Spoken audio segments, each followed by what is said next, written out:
the third part of the series on national education policy, this Saturday, let me take you through some of its implementation aspects. Implementation is important, there are challenges, and we must understand how that can be done. The policy aims to transform the intent and the content of the education sector, said our Honorable Prime Minister Modi ji. There is nothing to fault on the intent. However, content needs implementation. That can be a challenge. All challenges have intrinsic opportunities as well. So learning how corporations have unlocked value through stressed times may be a useful indicator in better planning implementation of the national education policy. Most of them have matched their structures to their strategies in the modern business industry or modern business history. Whereas 19th century was about mass production by centralizing the key functions of operation, sales, finance, these firms diversified offerings and moved into new regions a few decades later. Corporations such as General Motors, DuPont created business units structured around products and geographic markets. The smaller business units sacrificed turnovers for flexibility and adaptability. There's great learning from these experiences. Similar models emerged or must emerge in education as well. Now, can the national education policy learn from these? In terms of implementation, centralized by function versus relatively decentralized by courses and region will prove durable for a long time to come. Largely because the evolution of education is incremental. Indeed, a conventional straight-jacketed education structure remained the dominant model for almost 70 years. It did push the gross enrollment ratio in the upwards of 25, but fell short of growing aspirations of the country on the move. As competition intensified, problems with both models became apparent. In education, as in companies, as both searched for new ways to organize themselves and unlock value from a student-centric perspective. Innovative thinking and execution are needed if a GER of 50 is to be reached. A strong business process re-engineering model, a BPR model, is needed if the objectives of the national education policy have to become real. The new model must organize around its various processes using technology instead of its traditional, functional, faculty-centric courses and geographic boundaries. Multiple process-focused disciplines will have problems coordinating, aligning activities, whereas a silo is a silo, whether it's in an education process, a function, or a specialization. We must break silos. More recently, we've been hearing about virtual and networked institutions operating across traditional boundaries. We will need Velcro institutions in spirit, where they must be capable of being pulled apart and reassembled in new ways to respond to changing opportunities like Velcro allows us to do. Setting up online, blended and virtual universities would add meat to the new education policy and the 50 GER wish that the country has. Massification of National Skills Qualification Framework, NSQF, and institutionalizing it within the education system will add competency-based skills to the young hands and respect to their minds. Virtual laboratories and simulations add value, but please remember, they cannot replace the real. The opportunities and challenges that the globalization affords must make us revisit many assumptions about the control and management of both the student learning paradigms and the structures in which they happen. Today's computer company, for example, can manufacture components in China, assemble them in Mexico, ship them to Europe, and service the purchasers from call centers in India. This dispersal creates demand for new learning models to align internal and outsourced credits within our institutions and those around the world. A credit bank concept provides hitherto unthinkable opportunities for not only reaching education to the unreached, but even allow them to build corporatized degrees, exactly the degrees the way the corporate wants.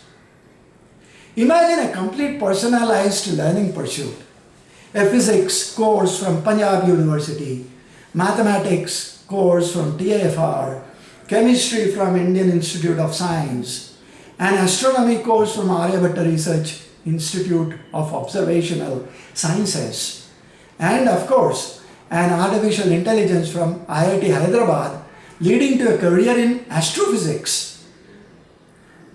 All of this can be enabled by virtual university. Even modern day skills could be built as value addition skills to rising in the corporate ladder, besides creating meaningful certifications. Imagine improving business skills. This is another example that I am giving. Imagine business skills to be improved with a course in agile management from Martin Krupp University, a leadership primer from Texas Tech University, or our very own IIM Kozhikode, or improving technical skills with courses in data structures and algorithms from University of California, Berkeley, or learning data skills with courses in Python, machine learning, and big data from the IITs. Right? So this needs a different kind of ecosystem to be enabled, but the background is a digital university. Having seen some examples, let's revisit the personalized learning through this video. In most settings, all students are expected to learn material at the same time and in the same way. Many find themselves either ahead or behind others, and learning outcomes suffer, particularly for students who need extra time to master the material.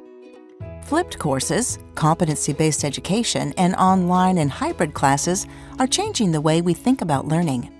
Flexibility in delivery creates opportunities with learning that adapts to the needs of each student. Combining new learning models with digital courseware, integrated planning and advising for student success, and analytics can create a learning ecosystem that tailors support to individual students. For example, an e-textbook could share data with a learning management system about the number of pages read, time spent on each page, notes made, or number of times a video is watched. An analytics tool could evaluate those data for patterns associated with engagement, achievement, and course success. The tool could trigger alerts to students and faculty when problems arise. An adaptive learning system could adjust learning content on the fly, based on data from an online quizzing tool that shows each student's mastery of the material. Prior learning assessment credits skills and knowledge individuals have when they enter a course. In a competency-based program, students move to the next unit as soon as they demonstrate mastery of the specified learning objectives. Advisors would have access to data and tools that enable them to tailor guidance and degree planning support to help students maintain progress toward completion. Instructors see which students need extra help and which would benefit from new challenges to keep them engaged. This integration of tools and systems facilitates the kind of personalized learning that can improve learning outcomes, boost student confidence and accountability, and increase rates of retention and, ultimately, degree completion.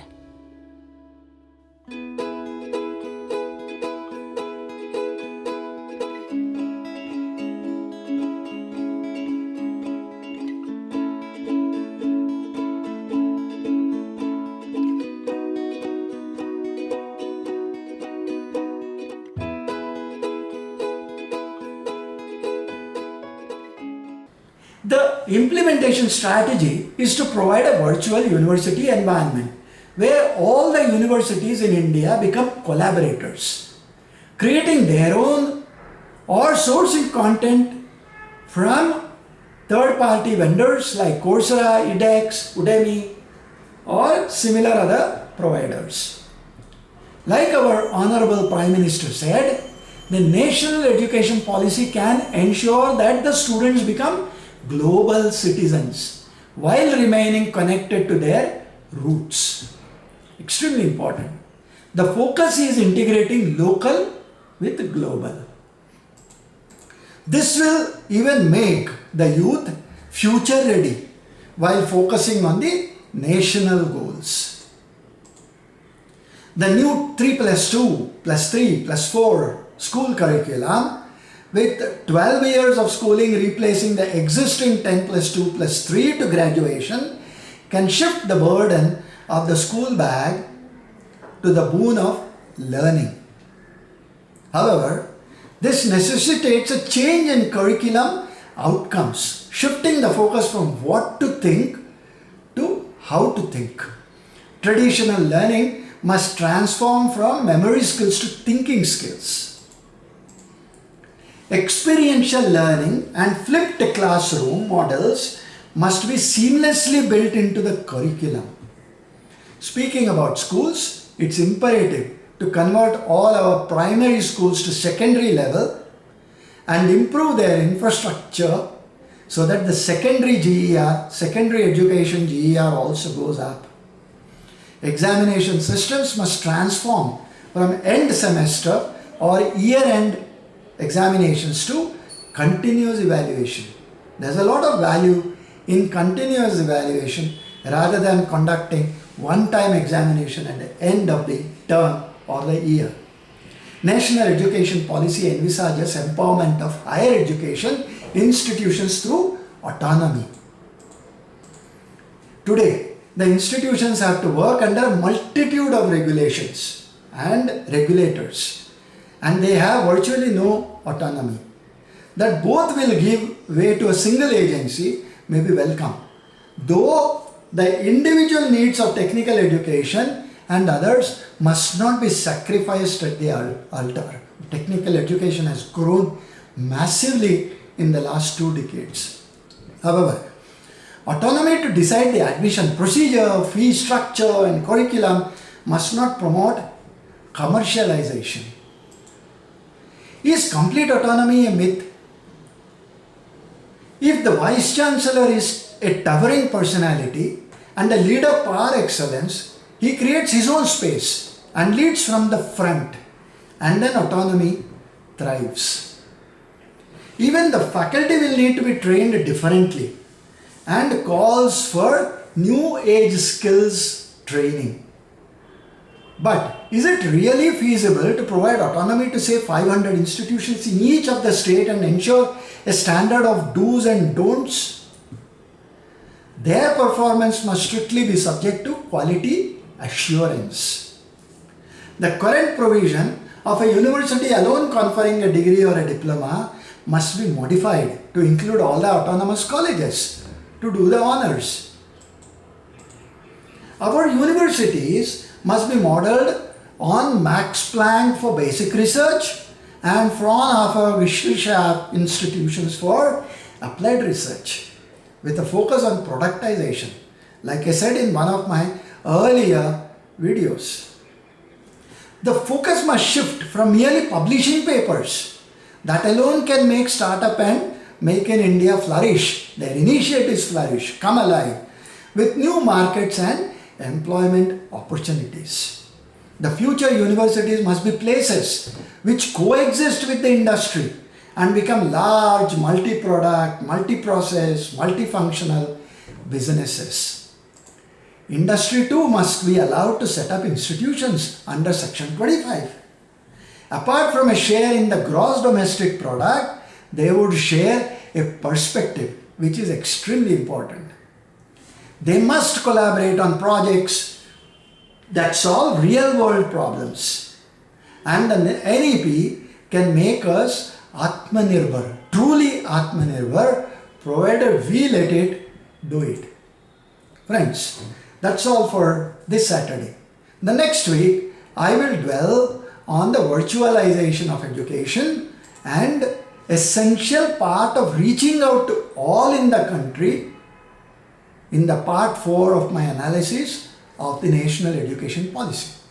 In the episode, there are several innovative approaches to implementation of the policy that I will explore for you.